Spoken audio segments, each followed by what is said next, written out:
Good day, children. Welcome to Storybook. My name is Victor Lauton, and I am an actor. This story came about many years ago when the world was a different place.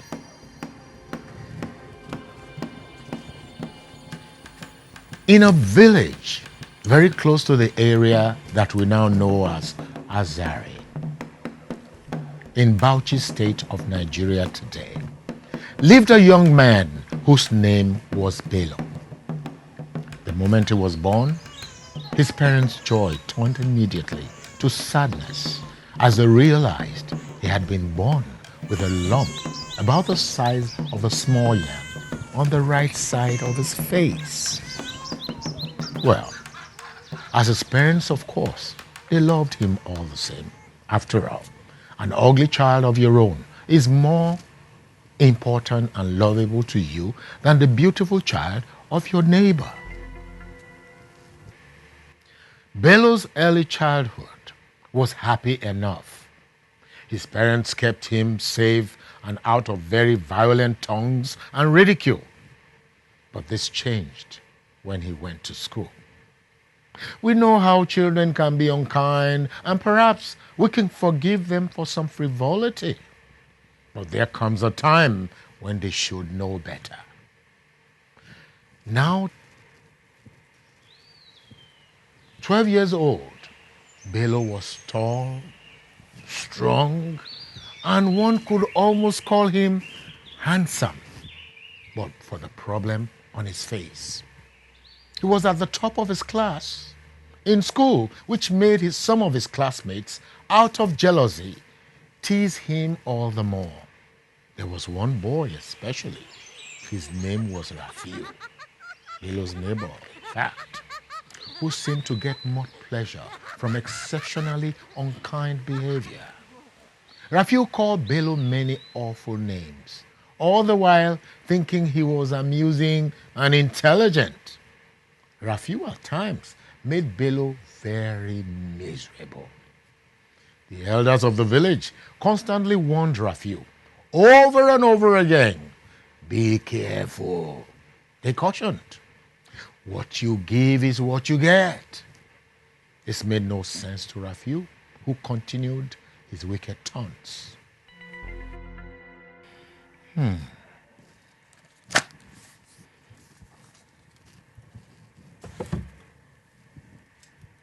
Bello was a quiet boy.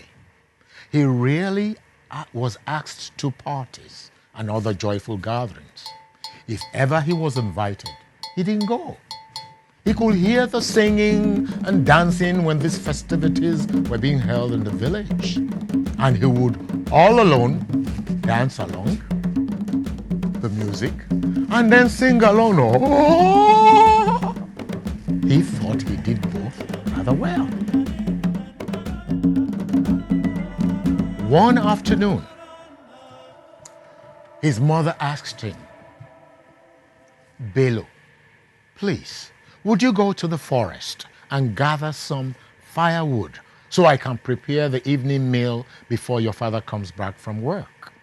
As always, Bello was quick to oblige.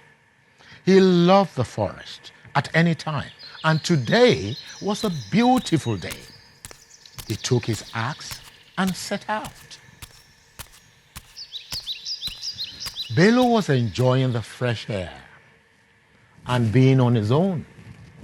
There was no one there to poke fun at him, so he kept cutting the firewood. He was lost in thought, so much so that, in fact, he didn't realize time and the afternoon quickly passed, and evening came. He headed home. He hadn't gone far when it suddenly became clouded, and it was clouded over and it began to rain. So he looked for shelter. No house was in sight. He came across the remains of a huge tree that appeared to have been struck by a previous lightning. The trunk of the tree was so hollow, so he sheltered there, hoping to sit out the bad weather. But it just got worse. The rain was pouring down, and the wind was blowing stronger. He became quite scared. The sky was definitely angry, he thought out loud. After what seemed like an age, it did finally clear. The sky was now strange purple color with streaks of orange in it. This was like nothing he's ever seen before. As he was about stepping out from the hollow of the tree, he heard voices. From the sound of the heavy footsteps, this was a large crowd, and they were getting closer. He hid again. The voices got louder. Peering into the twilight, he was horrified by what he saw. There must have been 30 giants coming his way. Doom, doom. Several had horns on their heads. Some had one eye, while others had three. Many had mouths the size of large caves, which were crammed with piercing, sharp teeth. Each one seemed bigger and uglier than the other. Oh, this was a frightening sight. The largest, with one big bulging eye in the middle of his head and hairy arms the size of the very tree trunk Bello was hiding in, made a gesture with his hand, at which music began to play. The giants started to sing and make merry. They were eating and drinking and having such a wonderful time that they didn't see Bello move closer to them.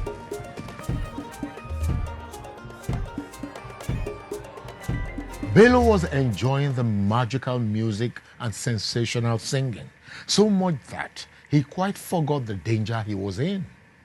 The leader of the giants spoke to one of those dancing. "You do not dance well. Your dancing is boring me, and your voice is not pleasant. Sit down and let someone else take your place," he said.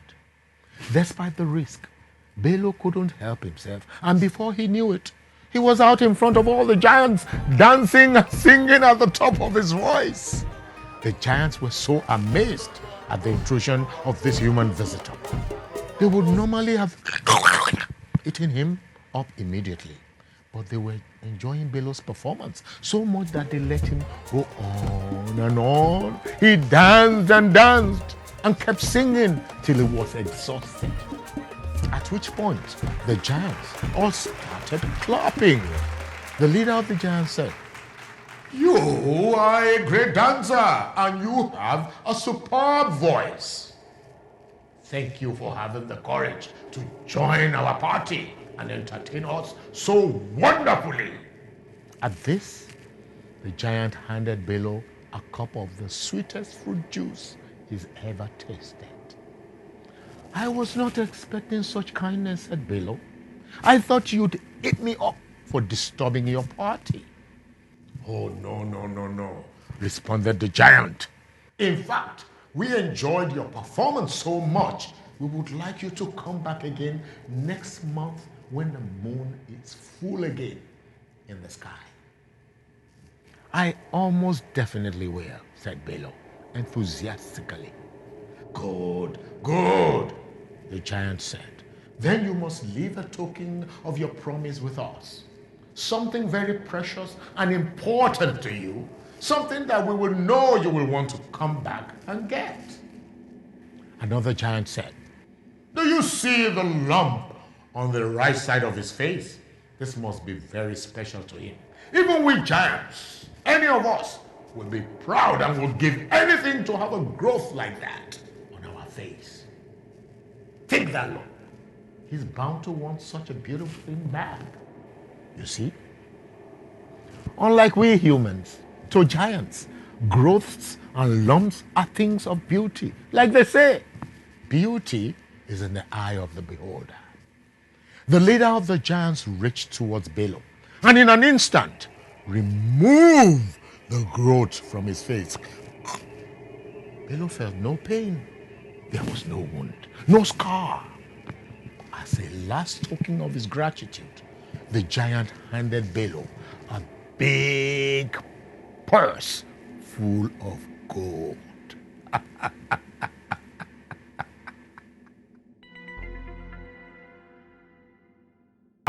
Children, a crack of thunder. The giants were suddenly gone. Balaam was left alone. He touched his face in amazement. The growth that had been like a curse since the day he was born was truly gone. He ran home, quite forgetting the wood he had chopped for the fire, and told his mother and father, who were relieved to see him, what had happened. The news quickly spread about the village. Everyone heard the story of Balaam's adventure. Balaam's face was smooth. He was at last the very handsome boy that was always there behind the unsightly growth he had been born with. The gold the giant had given him was so much, so Balaam became very rich.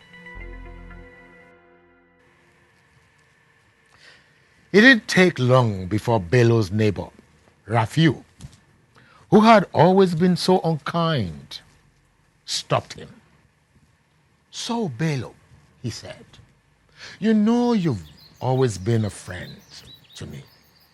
The unkindness I showed you before, the names I had called you, all in jest. Yes, just a big joke. Nothing personal. You understand, right? You've always been like a brother to me," he said, smiling through the lies.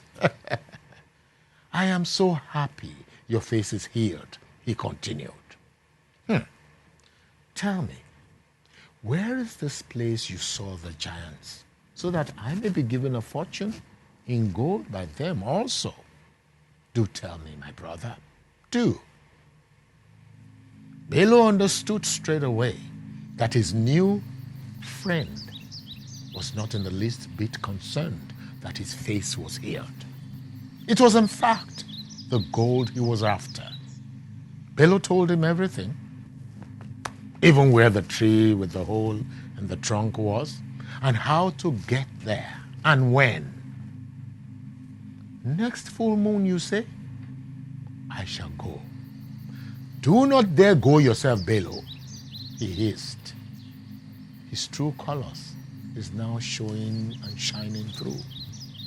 Balaam had no intention of going back to see the giants anyway, and he assured Raphael that he will certainly not be there. The night of the full moon came, and Balaam saw his neighbor start out on the road that led to the forest. After a while walking, the boy came across the hollow tree as Balaam had described it. He hid inside and waited. The rain and the wind began, and the thunder roared. The lightning cracked. The sky turned the same strange color. Then the giants appeared. The music, singing, and festivities began. It wasn't long before the leader of the giants asked for silence. "Does anyone see the boy that danced for us at the last moon?" he inquired. At this, Raphael jumped out. I am here, he said, with his one bulging eye in the middle of his big head. The giant peered at him. "Are you the same boy?" he asked. Luckily, humans all look the same to giants. To them, we are each as ugly as one another. "Music, play," said the giant. "Dance, sing," he commanded of Raphael. Well, Raphael sang and danced as he was told, thinking that anything he did would please the giant. He hopped about and sang anything he could remember. His performance was so terrible. After a while, "Stop!" shouted the leader of the giants. "Your performance is not like the last time. We do not wish to hear your song nor see your dancing anymore. You must go away at once." "What of my gold?" Raphael inquired, putting himself in great danger of being eaten. "Gold?" The giants laughed one and all. "No gold," said their leader. "But take this back. This is the token of your promise you left for us the last time. Take this back and return to us no more." With that, he reached under his clothing and took out the lump he had removed easily from Bello's face, and with the same ease attached it onto Raphael's face.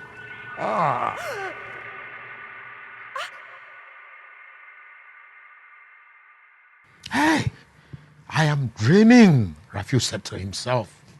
"A horrible nightmare, that's all," he shouted as he made his way home, running and touching his face. Bello heard the cries go up in the neighbor's house as Raphael's parents realized the boy's misfortune. Their weeping filled the still air.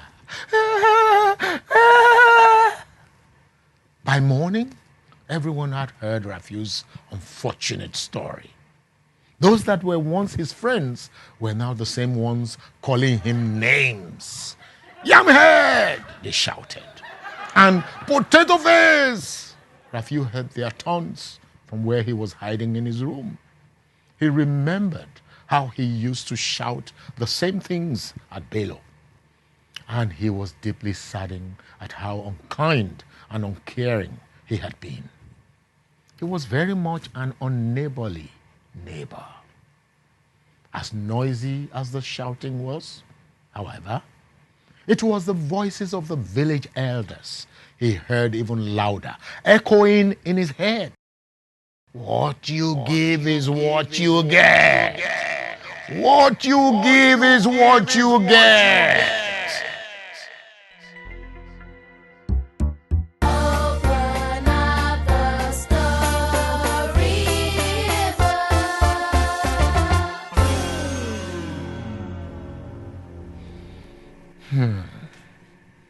The moral of the story is this: if you're kind or if you're unkind, if you're good or if you're bad, if you're generous or if you're greedy, what you give, you always get 10 times over. Well, children, it's been the storybook. My name is Victor Lauta. Join me again as we do some more beautiful story in the storybook. Thank you for watching. Good night.